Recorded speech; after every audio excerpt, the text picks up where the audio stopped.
Later this month, I'm going to Alaska. And I'm going because Alaskans are on the front lines of one of the greatest challenges we face this century, climate change.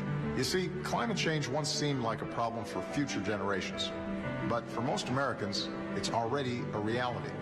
Deeper droughts, longer wildfire seasons, some of our cities even flood at high tide. In Alaska, glaciers are melting. The hunting and fishing upon which generations have depended for their way of life and for their jobs are being threatened. Storm surges once held at bay now endanger entire villages. As Alaskan permafrost melts, some homes are even sinking into the ground. The state's God-given natural treasures are all at risk. When I'm there, I'll meet with Americans who are dealing with climate change every day, and I'll talk with other nations about how we can tackle this challenge together. I hope you'll follow along at whitehouse.gov/Alaska. So Obama to spend 3 days in America's largest, coldest, oil-rich state to talk global warming, because he is going to change the weather. Remember rising tides, calming the oceans, remember all that? It's there for the global leadership in the Arctic conference that he will be. Joining me now is producer of an outstanding upcoming documentary you'll get to see, Climate Hustle. He is Climate Change Depot's Marc Mareno. He is an expert, and he's also hearing that Obama claim that the state's God-given natural resources and treasures are at risk, and jobs and our way of life. I'm going to remind Obama, if ever he were to listen, that the risk is not the weather that Mother Nature controls. We do not. The risk is our God-given natural resources being warehoused, locked up. His opposition to developing our own oil and energy resources instead of going to war, relying on some backward nation's oil politics. It's an asinine risk that Obama can actually influence. Marc, you're an energy guy. How is it that Obama and the EPA want even more regulation on power plants, gas emissions, drilling, but they're claiming otherwise? What do you think? Well, what he's doing, first of all, he's coming to Alaska, Governor Palin, for one simple reason: to use your state as a political prop in the run-up to both a big United Nations meeting in New York in September and the huge global climate treaty process in Paris in December, where President Obama is going to arrive with John Kerry. His legacy is to sign a global warming treaty. Alaska is his photo op and his prop, his piece of propaganda that he's going to use. He wants to be able to say, when he's in Paris in December, signing a new UN treaty, that he's been to Alaska, that he's seen the melting glaciers, that he's seen global warming firsthand. And of course, it's nonsense. I can produce articles from the 1940s showing the worries about permafrost melting and buildings sinking. I can produce scientific studies from the 30s showing that the Arctic temperatures were very similar to where they are today, and people were worried about a massive Arctic melt from the 1920s to about 1940, Greenland melting.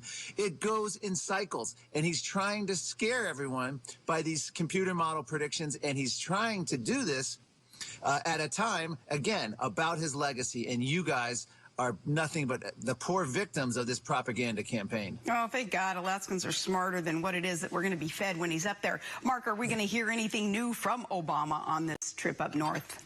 Well, that's the fear, Governor Palin, because there's a lot of rumors around that he usually doesn't make a 3-day trip to a new area without some kind of grand scheme or an initiative. And so the fear is he's going to come up there on behalf of Alaskans concerned about global warming and announce to Alaskans that he's decided that they can't develop X amount more resources. We don't know what he could come up with. And that's the great fear here. He wants a command and control central planning government, and that's what his EPA plan is all about. They've bragged about shutting down hundreds of coal plants. They're bragging about going after fracking.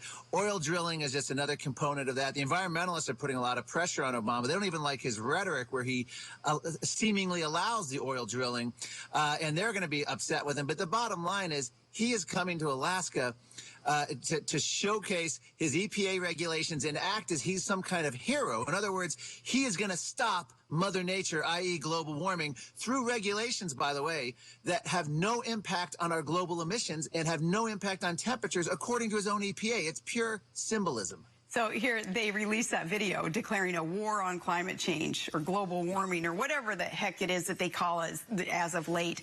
But it's just another liberal, still no strategy resulting in our insecure energy supplies and our crappy economy and fewer jobs, isn't this just more excuse for more government overreach in industry? It absolutely is. In my film, Climate Hustle, we actually go through the agenda behind this. And one of the things, the EU climate commissioner came out and said, even if we're wrong in the science, we're doing the right thing by policy. What's that policy? Centrally planning economies. They want to go after the energy sector. They don't think that the energy sector, that local citizens, that governments can make these decisions on their own, that you need an international body, which is what President Obama is going to be committing us to in December, and you need a national body to regulate all these local areas so that we can prevent a climate catastrophe. And as I said, it doesn't even impact emissions or temperature, even if you believe there's science. But on the other hand, it's going to have huge economic impacts, huge regional, local jobs impacts, and all because of what they consider the greatest threat that the world has ever faced, global warming. And by the way, the film I'm doing is going to document scientists like Dr. Judith Curry, climatologist from Georgia, who reversed themselves on global warming. They used to be in line with the United Nations, President Obama, Al Gore, and they're re-examining the evidence, and now they're coming over to skeptics. We have Nobel Prize-winning scientists. We have French socialists who reversed themselves. So many of the left-wing scientists, people who voted for Al Gore and others, are now coming around and saying this is not the case, and the evidence is weakening by the day, and that's what we're going to be profiling. This is a major issue. President Obama is leaving a political legacy. He understands nothing about the science. Well, I appreciate that documentary will be made public, of course. We look forward to seeing it. Tell me, why do you think President Obama waited so long, though, to finally head to Alaska? Because I have a theory on that. My theory is I think he's afraid that Russia's Putin can see him from there and maybe challenge him to some manly man rustic competition he doesn't want to engage in. What do you think took him so long? Well, that's a good question. Remember, President Nixon, I believe it was one of the last campaign stops he did in the 1960 campaign. He went to Alaska in the late weeks of October. I think Alaska, maybe the geography kept him away, or as you say, maybe the best Democrat to face Putin is the former governor of Maryland, who's always taking, pictures with his shirt off. Maybe he's posing for the shots with O'Malley. Maybe he's looking to go after Putin. But I don't know. I think President Obama, waited because Alaska was never a priority. It's only a priority now because he wants a photo op. He wants to use it for this UN climate agenda coming up. Yeah, well, use and abuse, we don't stand for that up there. So thank you so much, Marc, there in your beautiful state of Maryland. Appreciate you so much spending time with us today. All righty, coming up next, the so-called black vote. Where does it stand in 2016? You'll hear about that next.